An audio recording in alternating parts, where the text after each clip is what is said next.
नमस्कार। दोपहर समाचार में आपका स्वागत है।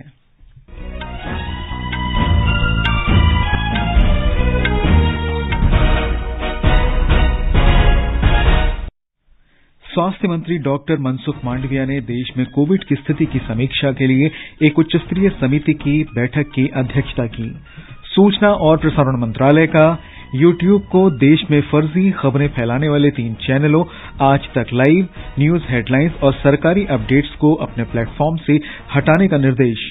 शिक्षा मंत्री धर्मेंद्र प्रधान ने कहा, देश भर में जनजातीय समुदाय के छात्रों को गुणवत्तापूर्ण शिक्षा देने के लिए 650 एकलव्य मॉडल स्कूल खोले गए। मोबाइल फोन का निर्यात पिछले वर्ष की इसी अवधि की तुलना में 2 गुना से अधिक 40,000 करोड़ रुपए का राजस्व जुटाया गया। और मौसम विभाग ने उत्तर भारत में शनिवार तक घने कोहरे तथा शीतलहर की चेतावनी जारी की।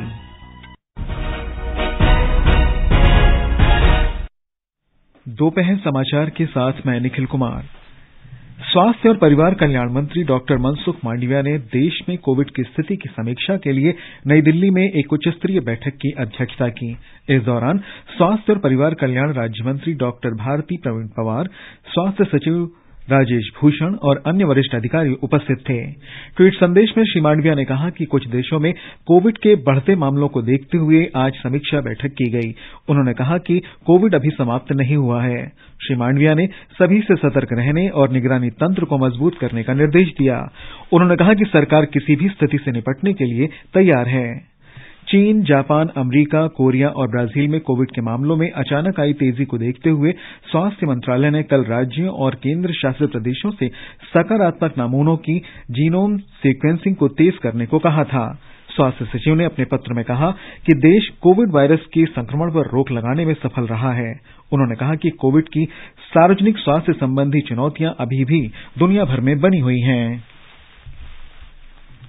स्वास्थ्य मंत्री मनसुख मांडविया ने कांग्रेस सांसद राहुल गांधी और राजस्थान के मुख्यमंत्री अशोक गहलोत से भारत जोड़ो यात्रा के दौरान कोविड नियमों का पालन करने या राष्ट्रहित में इसे निलंबित करने को कहा। दोनों नेताओं को लिखे अलग अलग पत्रों में श्री मांडविया ने कहा कि यात्रा के दौरान कोविड दिशा निर्देशों का सख्ती से पालन किया जाना चाहिए। स्वास्थ्य मंत्री ने भाजपा सांसदों के पत्र का हवाला दिया, जिसमें यात्रा के कारण कोविड के कथित प्रसार पर चिंता व्यक्त की गई है। इस बीच कांग्रेस ने पत्र की आलोचना की है। संसद से बाहर संवाददाताओं से बातचीत में पार्टी नेता अधीर रंजन चौधरी ने कहा कि श्री मांडविया को राहुल गांधी की भारत जोड़ो यात्रा पसंद नहीं है, लेकिन लोग इसे पसंद कर रहे हैं।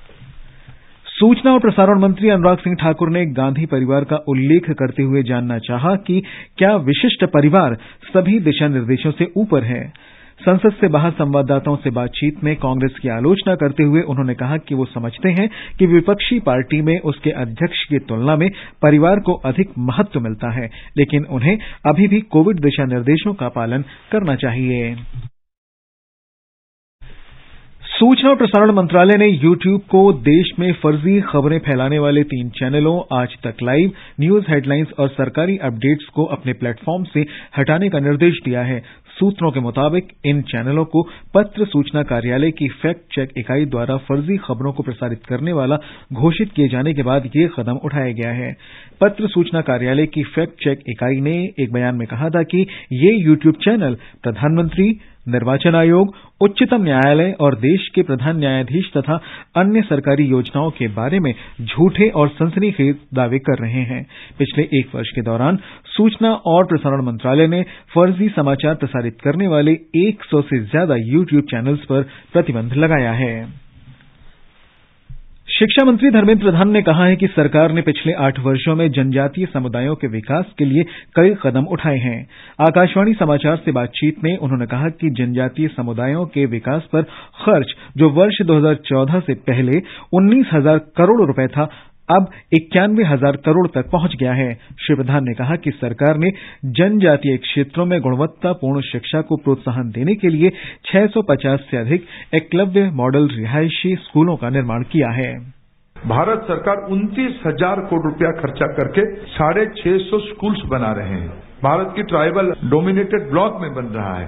एक एक स्कूल में 40 करोड़ रुपया खर्चा हो रहा है। बनने के बाद हर एक विद्यार्थी के ऊपर 1,09,000 रुपया आज के खर्चे के हिसाब से व्यवस्था की गई है। ये सबको दिखेंगे तो शिक्षा के बारे में वनधन विकास योजना, स्फूर्ति योजना, स्टैंड अप योजना जैसे रोजगार स्वरोजगार बढ़ाने की कार्यक्रम के माध्यम से रोजगारी बढ़ाया जा रहा है, स्वरोजगारी बढ़ाया जा रहा है। राष्ट्रीय शिक्षा नीति 2020 के लाभों के बारे में श्री प्रधान ने कहा कि नई शिक्षा नीति में मातृभाषा और स्थानीय भाषा में शिक्षा के प्रसार पर बल दिए जाने के कारण जनजातीय समुदायों को लाभ होगा। मोदी जी समाज की वंचित वर्गों के बारे में अत्यंत संवेदनशील तरीके से जिम्मेवारी लिया। उनकी एम्पावरमेंट उनको कराने के लिए फाइनेंशियल एलोकेशन बढ़ाया है। शिक्षा, रोजगार, स्वरोजगार और सांस्कृतिक उत्थान और उनकी आइडेंटिटी को रिकॉग्नाइज देना। नीति आयोग के अनुसार चालू वर्ष के दौरान नवंबर 2022 तक मोबाइल फोन का निर्यात 40,000 करोड़ रुपए से अधिक का हो चुका है। ये पिछले वर्ष की इसी अवधि के दौरान हुए निर्यात के दोगुने से भी अधिक का है। मोबाइल फोन का उत्पादन जो 2014-15 में लगभग 6 करोड़ का था, वो 2021-22 में बढ़कर लगभग 31 करोड़ हो गया है। इलेक्ट्रॉनिकी और सूचना प्रौद्योगिकी मंत्रालय बड़े इलेक्ट्रॉनिक्स उत्पादों के लिए उत्पादन से जुड़ी प्रोत्साहन योजनाएं चला रहा है। इन योजनाओं की वजह से देश में पिछले 5 वर्षों में इलेक्ट्रॉनिक्स उत्पादन के क्षेत्र में तेजी से प्रगति हुई है। ये समाचार हमारी वेबसाइट newsonair.com/hindi और हमारे mobile app news on AIR पर भी उपलब्ध हैं।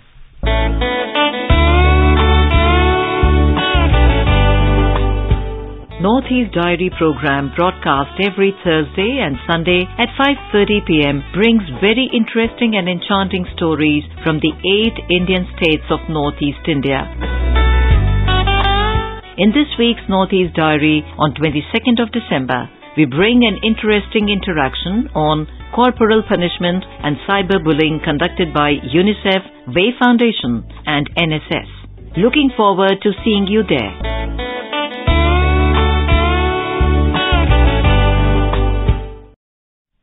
दोपहर समाचार में आपका फिर स्वागत है। आकाशवाणी का समाचार सेवा प्रभाग विशेष वर्षांत श्रृंखला के अंतर्गत आज स्वास्थ्य और परिवार कल्याण मंत्री डॉक्टर मनसुख मांडविया के साथ उनके मंत्रालय की उपलब्धियों और प्रमुख पहलों पर विशेष भेंटवार्ता प्रसारित करेगा। डॉक्टर मांडविया ने बताया कि किस प्रकार आयुष्मान भारत डिजिटल मिशन देश भर में स्वास्थ्य संबंधी आधारभूत ढांचे को मजबूत कर रहा है और रोगियों के स्वास्थ्य रिकॉर्ड तक पहुंच बढ़ा रहा है। स्टेट लेवल और रीजनल लेवल पर एक बड़ी लेबोरेटरी हो, रिसर्च सेंटर हो, जो ब्लॉक टू डिस्ट्रिक्ट टू एक रीजन को जोड़े, 3-4 स्टेट को जोड़े और उसको सेंट्रल आईसीएमआर के लैब के साथ उसको जोड़ा जाए, ताकि सर्वेलेंस सिस्टम को स्ट्रांग बनाया जाए, हेल्थ इंफ्रास्ट्रक्चर को मजबूत किया जाए, लोगों की सुविधा को बढ़ोतरी उससे ऑटोमेटिक हो जाए। इस टाइप के बिंदु को लेते हुए नेशनल हेल्थ इंफ्रास्ट्रक्चर मिशन हमने चलाया है। 5 साल में 64,000 करोड़ रुपया का खर्च हमें Ayushman Bharat national health infrastructure mission के तहत करना है। स्वास्थ्य मंत्री ने बताया कि G20 की भारत की अध्यक्षता में दुनिया देश की डिजिटल शक्ति, विविधतापूर्ण संस्कृति और अनेकता में एकता से साक्षात्कार कर रही है।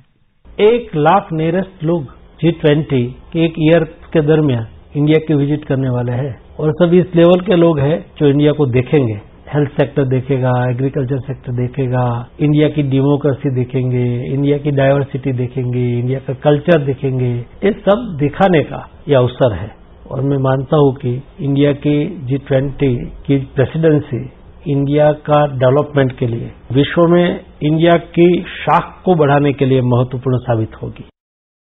डॉक्टर मांडविया के साथ ये भेंटवार्ता शाम 7:10 से सुर्खियों में और रात 9:15 बजे से स्पॉटलाइट कार्यक्रम में सुनी जा सकती है। राष्ट्रीय स्वास्थ्य प्राधिकरण आयुष्मान भारत डिजिटल मिशन के तहत स्कैन और शेयर सेवा के माध्यम से अस्पतालों में रोगियों के लिए तेजी से ओपीडी पंजीकरण सेवा की सुविधा प्रदान कर रहा है। 1 लाख से अधिक मरीज इस सेवा का लाभ उठा चुके हैं। सूचना और प्रसारण मंत्री अनुराग सिंह ठाकुर ने कहा है कि कुछ पार्टियां भारत चीन सीमा मुद्दे को व्यर्थ का मुद्दा बना रही हैं। उन्होंने कहा कि इस पर रक्षा मंत्री संसद में पहले ही विस्तृत बयान दे चुके हैं, लेकिन कुछ दलों को शायद सेना पर भरोसा नहीं है। श्री ठाकुर संसद भवन के बाहर संवाददाताओं से बातचीत कर रहे थे। उन्होंने कहा कि कांग्रेस ने हमेशा सेना पर सवाल उठाया है, चाहे वो सर्जिकल स्ट्राइक हो या डोकलाम में चीन के सैनिकों को दिया गया करारा जवाब हो। कांग्रेस संसदीय दल की अध्यक्ष सोनिया गांधी ने भारत चीन सीमा मुद्दे पर चिंता व्यक्त की है।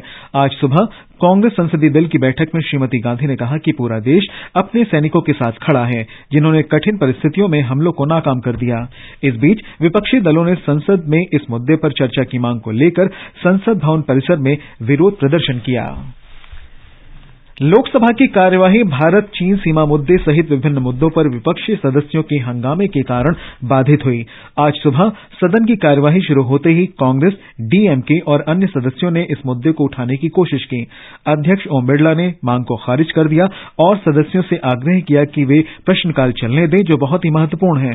लेकिन सदस्य अपनी मांग पर अड़े रहे और हंगामा जारी रहने पर अध्यक्ष ने सदन की कार्यवाही दोपहर 12 बजे तक के लिए स्थगित कर दी। बाद में सदन की कार्यवाही फिर शुरू होने पर कांग्रेस नेता अधीर रंजन चौधरी ने भारत चीन सीमा मुद्दे पर चर्चा की मांग की। अध्यक्ष ओम बिरला ने मांग को खारिज कर दिया, लेकिन विपक्षी सदस्य चर्चा के लिए जोर देते रहे। बाद में विपक्षी सदस्यों ने सदन से वॉकआउट किया। सदन की कार्यवाही जारी है। केंद्र सरकार ने कहा है कि उसका उन लोगों को मुफ्त इंटरनेट सुविधा प्रदान करने का कोई प्रस्ताव नहीं है जिनके पास ये सुविधा नहीं है। आज लोकसभा में ये जानकारी देते हुए इलेक्ट्रॉनिक्स और सूचना प्रौद्योगिकी मंत्री अश्विनी वैष्णव ने कहा कि देश की करीब 60% आबादी के पास इंटरनेट की सुविधा उपलब्ध है। केंद्र ने देश के पुलिस स्टेशनों में महिला सहायता डेस्क स्थापित करने के लिए निर्भया कोष योजना के तहत राज्यों और केंद्र शासित प्रदेशों को 157 करोड़ रुपए से अधिक की राशि जारी की है। गृह राज्य मंत्री अजय कुमार मिश्र ने आज राज्यसभा में एक लिखित उत्तर में ये जानकारी दी। ये समाचार आकाशवाणी से प्रसारित किए जा रहे हैं। ये आकाशवाणी है। मौसम विभाग ने शनिवार तक उत्तर भारत में घने कोहरे और शीतलहर का अलर्ट जारी किया है। पंजाब, हिमाचल प्रदेश, हरियाणा, चंडीगढ़, दिल्ली और उत्तर प्रदेश के अधिकतर क्षेत्रों में कल शीतलहर और घना कोहरा छाया रहा। मौसम विभाग ने कहा है कि दिल्ली समेत कई राज्यों में अगले कुछ दिन तक घना कोहरा छाया रहेगा, जबकि हिमाचल प्रदेश, पंजाब, हरियाणा और उत्तरी राजस्थान में अगले 4 दिन तक शीतलहर चलने की आशंका है। कश्मीर घाटी में 40 दिन के शीतकालीन मौसम चिल्ला-ए-कलां की शुरुआत के साथ ही श्रीनगर में अन्य हिस्सों में कल मौसम की सबसे ठंडी रात रही। ब्यौरा हमारे संवाददाता से। कश्मीर घाटी में सर्दियों का सबसे गंभीर हिस्सा 3 भागों में बांटा जाता है, जिन्हें चिलई-कलान, चिलई-खुरद और चिलई-बच के नाम से जाना जाता है। चिलई-कलान कठोर सर्दियों की 40 दिनों की अवधि है, जो 21 दिसंबर को शुरू होती है और अगले साल 31 जनवरी को समाप्त होती है। इस अवधि के दौरान कश्मीर में मौसम खुश्क और ठंडा बना रहता है और न्यूनतम तापमान हिमांक बिंदु से भी नीचे बना रहता है। मौसम विज्ञान केंद्र श्रीनगर के अनुसार श्रीनगर शहर में मंगलवार और बुधवार की दरमियानी रात मौसम की सबसे ठंडी रात दर्ज की गई। दक्षिण कश्मीर के पहलगाम में भी मौसम की सबसे ठंडी रात दर्ज की गई। विशेष रूप से 40 दिनों की सबसे कठोर सर्दियों की अवधि चिलई-कलान आज कश्मीर घाटी में शुरू हुई, जबकि मौसम विज्ञानियों ने घाटी में लगातार सूखे के बीच आने वाले दिनों में तीव्र शीतलहर की भविष्यवाणी की है। आकाशवाणी समाचार के लिए श्रीनगर से मैं सुनील कौल।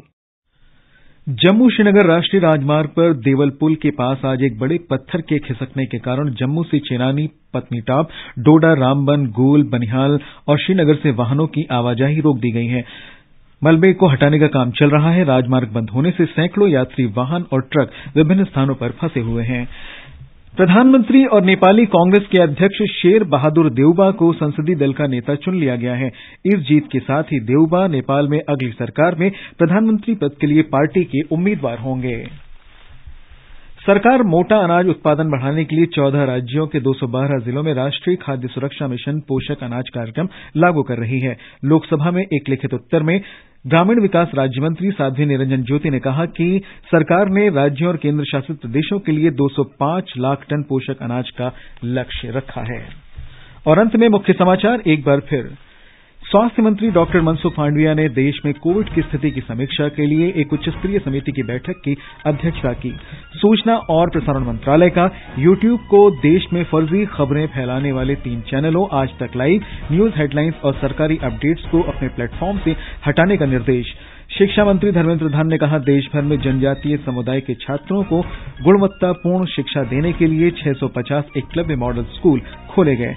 मोबाइल फोन का निर्यात पिछले वर्ष की इसी अवधि की तुलना में 2 गुने से अधिक। और मौसम विभाग ने उत्तर भारत में शनिवार तक घने कोहरे तथा शीतलहर की चेतावनी जारी की।